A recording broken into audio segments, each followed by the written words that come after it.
Hello everyone, welcome to leadstackedu software. So for today, still on results, going to be taking you through the process of how to activate and deactivate ePortal.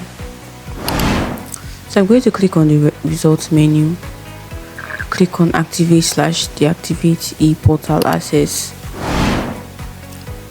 So this is going to look like. You see parents, students ePortal is currently active, i.e. parents can view results.